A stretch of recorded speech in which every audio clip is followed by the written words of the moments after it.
One of the things you can do is to not go to work hungry. And I don't mean physically hungry, I mean emotionally hungry. When we're physically hungry and we go to the grocery store, we know what happens.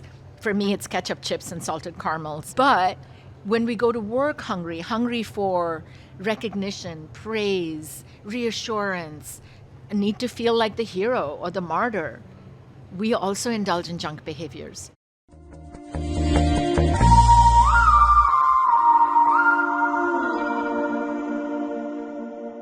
Hello and welcome to Diverse, a Society of Women Engineers podcast. I'm your host, Laurie Schuster, Editor-in-Chief of SWE Magazine. We're here live at We25 in the Diverse podcast studio, recording on-site at SWE's annual conference in New Orleans, and the energy here has been amazing. Our guest today is Sabina Nawaz. Sabina is a renowned speaker, author, and executive coach who works with leaders around the world to strengthen how they lead and connect with their teams. Before founding her consulting firm, she spent 14 years at Microsoft, where she went from managing software teams to advising top executives, including Bill Gates and Steve Ballmer, on leadership development and succession planning. Sabina is also the author of You're the Boss, Become the Manager You Want to Be and Others Need. That was published by Simon & Schuster earlier this year. I'm so excited to hear your tips on how to make the boss-employee relationship work for both sides.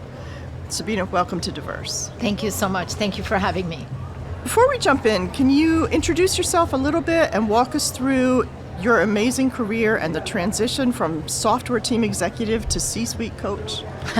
Well, the first and most important thing is that I was a SWE member way back in the early 1990s because SWE came to our college campus and it just seemed so amazing to be able to connect with other women engineers. My undergraduate and graduate degrees are in computer science, electronics, computer systems engineering, and then I joined Microsoft as an entry-level engineer, worked my way up the ranks, and managed a lot of teams that designed, tested, built software, everything from Windows to Internet Explorer to MSN to many version 0 products that went nowhere, but we had the benefits of the deep pockets of Microsoft to be able to experiment. Sure. And then, Laurie, I went on sabbatical. Okay. Microsoft offers an 8-week sabbatical if you meet certain criteria, which was wonderful. And for the first time in my life, I spent about 5 weeks of that not really doing much other than eating bonbons on the couch. And what happened as a result of that is a deep insight that it was no longer a matter of if but when I would become a corporate vice president. Now, as a woman in technology, as an immigrant, it was very much an aspirational goal for me.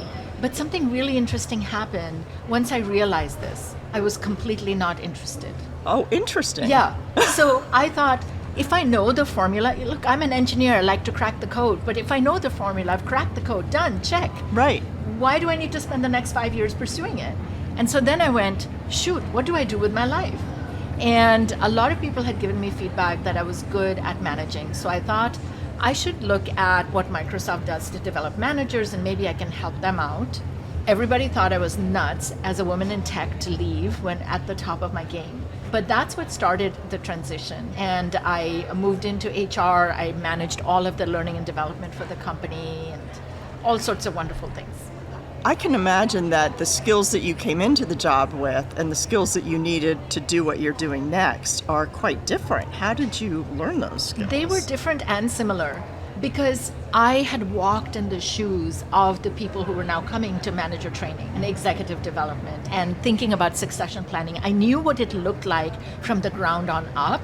Those street smarts were incredibly helpful. They were also helpful in managing my team and making them more productive and motivated and so on. There were absolutely a lot of skills I had no idea about.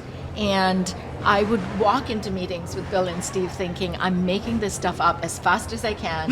I hope I don't get found out and relegated to the latte cart. But most of my skill building in those early years was being thrown off the deep end of the deepest pool and learning frantically on the fly. I had a really good team who mentored me and coached me. They would sit in the back of the room and give me pages of notes and feedback. And then, of course, over time, I got formal training, certifications, all that sort of good stuff. Okay, great. That sounds like you really put in a lot of work for that. Yeah, that's one of my go-tos is when I don't know what to do, I just work super hard. Sure. At your Inspirational Insight session at the conference, you discussed how bosses and employees can learn to work together rather than being at odds with one another, Yeah. which happens A lot. a lot, unfortunately. Yes. How did you come to see that as a relationship that needed to be worked on? And what can leaders do to ensure that they're not labeled as like that boss? Yes, it's so funny because as I've been writing this book over the last several years, and you do that little chit chat with the person sitting next to you on the airplane, and they all have a story about that boss. But interestingly, no one ever thinks of themselves as that boss. Right. So the way I came about it was I coach executives for a living. I coach CEOs and C-suite executives. As part of that, I interview about a dozen of their colleagues to find out what it's like to work with this person. Oh, And almost always people say, oh, they're really hard on people around them. They're a jerk or worse. Now, what's really interesting and what was really intriguing to me is that I never viewed these people like that. I thought they were wonderful human beings. Huh. But of course, I wasn't being managed by them. So that got me really curious, Lori, as to what's really going on. And I came upon this insight. This time I didn't have the benefit of 8 weeks of sitting on the couch doing nothing. I just had this insight after I'd collected about 12,000 pages of verbatim feedback Wow. data. That it is not power that corrupts us. It is pressure. oh, interesting. Under pressure, we act out. We raise our voice, we get snippy, we provide harsher criticism than we intended, and it has a really damaging impact on employees. Wow. So how do you coach these C-suite executives then? Because they're going to always be under pressure of Yes. some kind. Yes. To sort of get around that or move through that. Exactly, because you can never be pressure free. So the coaching is exactly, you nailed it, of how to be pressure proof. And two things, this will sound funny. I asked them to do two things. I label myself as a minimalist contrarian. So one thing I say when under pressure is do nothing. And the more power you have, shut up.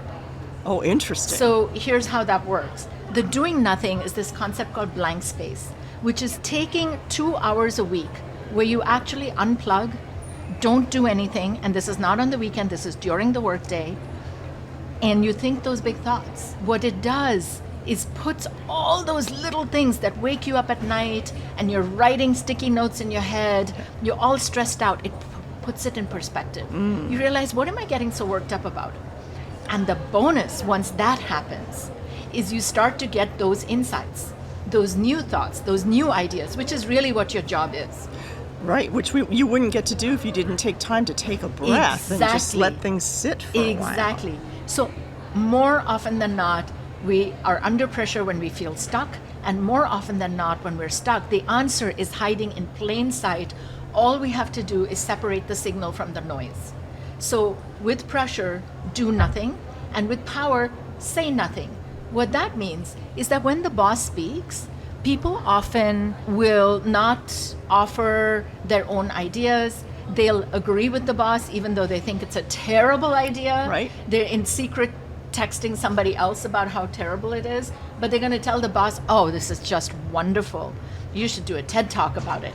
And so as a boss, if you are the third or fourth person to speak in a meeting, then it allows other voices to come out and you get that diversity of opinion before you jump in. I like this. Yes. I'm learning something. Good. It's a good idea to let the others speak first, Yes. because if you're the boss, your voice carries more weight automatically. Hugely more weight. And was there anything else that you coach CEOs about in terms of helping them to be a better boss? Yeah. Oh, there's so many things. Yeah. I think we don't have enough time to cover all of them. One thing I would point out to in my book, and if people purchase it, they can go to sabinanawaz.com and they can download a template for this, and it's called a mapping tool, and it's a way to decode how you work. So if you said, hey, frowning is my thinking face, then people are not thinking they're on the verge of getting fired because your boss has a severe thinking phase. Or, I'm not a morning person, don't schedule meetings before 10 a.m. Or, I am a morning person, don't schedule meetings in the afternoon. Right. Again, people take these personally because everything a boss says, we think we're special and they're coming gunning for us. And so if you can just demystify all of that with this tool called a mapping tool where you give them the code of you, it is incredibly helpful to make you more accessible and to reduce all the time they spend worrying about what you're thinking about them, Right. so that they can actually be productive at work. Right. So the importance is to be transparent and really reveal to them, this is my style, Yes. this is how things work with Yes, me. demystify yourself. What then can employees do to make sure that their relationship with their boss is as good as it can get and that they're effectively managing their boss? Yes, this is a key companion. It's a two-way street, obviously, the relationship between employee and boss. Whichever side of the power divide you fall into, power creates a gap. It makes it difficult to understand things and see things clearly. One of the most insidious power gaps is when we make up stories about what the person in position of power is thinking, and specifically what they're thinking about us. So as an employee, your first story, if you're human, is naturally going to be, oh, she said on Friday, can you come see me in my office on Monday? Surely I'm getting laid off. So before you go ahead and completely ruin your weekend and ruin the weekend of your family, maybe make up more than one story. So that is the danger of the singular story. Make up multiple meanings. This is so important because what if you said, hey, maybe the reason my manager asked me to go talk to them is because they're going to give me a promotion. Or maybe they asked me to talk to them because they really want to talk through the paper I wrote and they really liked it and they need more time, so they couldn't just do a casual conversation. Even if I don't believe those, it allows me to broaden my perspective.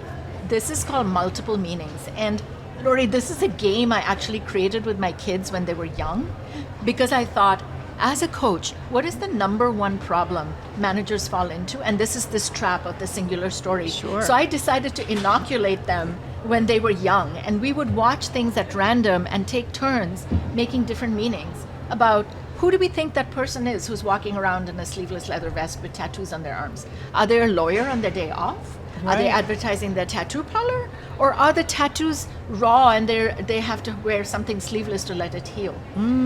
By practicing that and building that muscle, it helps so much more when they get caught up. So we get caught up about making stories about our boss or our coworkers, practice multiple meanings. And oh, by the way, it has also helped me in my marriage. That's great to hear. I think using that technique on your kids is a great way to teach them the right way to look at the world, that there are multiple points of view and multiple perspectives that are possible. Exactly. As employees, many of us have had the experience of having a boss whose demands are just unrealistic, or given the budget or the schedule or the skill sets that are available. How can we as employees effectively communicate those roadblocks without sounding whiny? Yes. This is becoming even more common these days, where we're trading compute for headcount, and now people are being asked to do more and more and more with less. Going back to being a minimalist, I would say use numbers. Here's what I mean by that. When your boss is layering in item after item on your plate, ask them on a scale of 1 to 10, how important is this item? It doesn't matter whether it's exactly 8 or 9. What matters is how it's calibrating. And as you get to know your boss, you'll understand that calibration. So it helps you understand, okay, is this something that I'm going to drop everything for? Or is this something eventually, or they just had an idea they didn't even really mean for me to go work on it. We take that on so much more often, more urgently than our boss ever intended. Absolutely. So using the numbering scheme helps center yourself and calibrate your boss, but by forcing your boss to do that as well, it helps them be a little bit more judicious and mindful. Oh, I better not say that because that's actually, it's below a 3. I don't even need to mention it. Right. It's not worthwhile. Right. And it also lets you know what is the priority for that person and what is the Exactly. priority for the business. Yes. And so you can set your daily, weekly, monthly priorities in the same way. You got it. Well, there's a lot of research that shows that employees leave their jobs not so much because of low salaries or bad jobs, but because of a negative working relationship with their managers. Even though they often say it's for the money, it's Yes. often not. How can both employees and supervisors intentionally work on that relationship so that it doesn't come to that? Yes.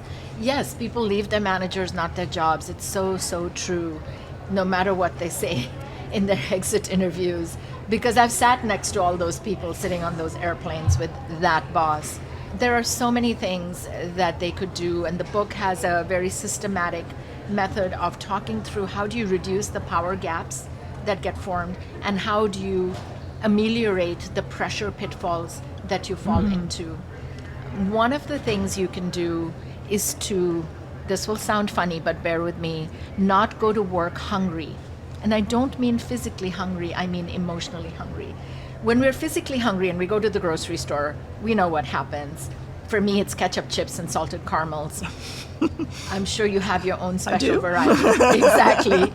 But when we go to work hungry for recognition, praise, reassurance, a need to feel like the hero or the martyr, we also indulge in junk behaviors.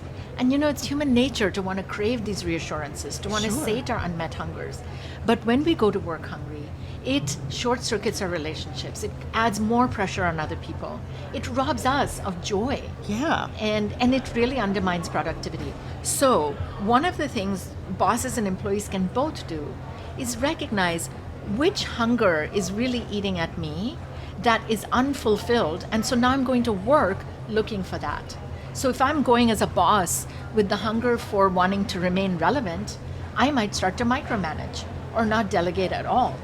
If I'm coming in as an employee wanting to be a martyr, I may never push back and manage up and now get buried under the load and fall right into that pressure pitfall. So recognizing, and here are some examples, concrete examples of some very common hungers. Wanting to be seen as the smartest person in the room, guilty. Wanting to be the hero, the martyr. Wanting to be needed by everyone at all times. Wanting to be liked, universally beloved. Sure. So there are all these hungers, and every single one of us has these, often more than one. So there's a tool called the Hunger Tracker in You're the Boss that you can actually use to diagnose which of these hungers most eats away at you, and then figure out how you might have extracurricular activities outside of work where you can do that. And a client of mine, for example, really wanted to be patted on the back all the time, and her team knew it. So they could easily divert her from a tough conversation by just ladling on the praise. So instead, she joined a nonprofit where she could bring her ample skills. They gave her lots of kudos, which filled her cup so she could come to work less starved for attention. Wow, that's great. I was just going to ask, how does that apply to your personal life? Because I could see the overlap there. Absolutely. One of the things that most surprised me when I published the book and I was doing a lot of book talks, somebody in the audience asked, could you do me a favor? And I said, sure, what? Could you republish this book and instead of calling it You're the Boss, just call it You're the Parent? Because we are using this book and the techniques with our teenagers, and it's working. So yes, absolutely, these are skills that can be used whether you're a boss or an employee or just in your day-to-day life outside of the workplace. And this is why I love the title You're the Boss, which was suggested by Simon & Schuster, the publisher. And I thought, yes, because it has this extra meaning of here's a world where we're crushed under pressure, where we feel we have so little control over things, but we can be the boss of our lives. You can take control of what you can control. Yes, exactly. One final question I just have to ask. How were Bill Gates and Steve Ballmer to work for, if you can say, and how would you describe their most positive leadership traits? Oh, they were fantastic to work for. I had to pinch myself often and think, am I getting a salary for this amazing education that I'm getting? Not just for free, but by getting paid to do. I learned so much from them. Bill's intense curiosity, both Bill and Steve's desire and ability to be 110% present in every conversation that they were in. Steve's attention to detail about every person he was going to meet, how their name is pronounced, is there an umlaut on top of their name, what are their hobbies, really Wow. understanding people and being curious about people as well as problems. I'm so glad to hear that they are that way, because we think of them almost as celebrities, Yeah. and you don't know if they are good people or Yes, not, yes, essentially. And so that's really great to hear. I appreciate that. Sabina, I want to thank you for speaking with us today and sharing your insights on these pitfalls that we all can get into in the boss-employee relationship, and the actions that both sides can take to make that relationship more productive and enjoyable. There's a lot here for listeners and for me to take back to our teams. So thank you. Thank you so much, Lori. This was a blast. I'm Laurie Schuster, live at We25, and from all of us at SWE, thanks for listening.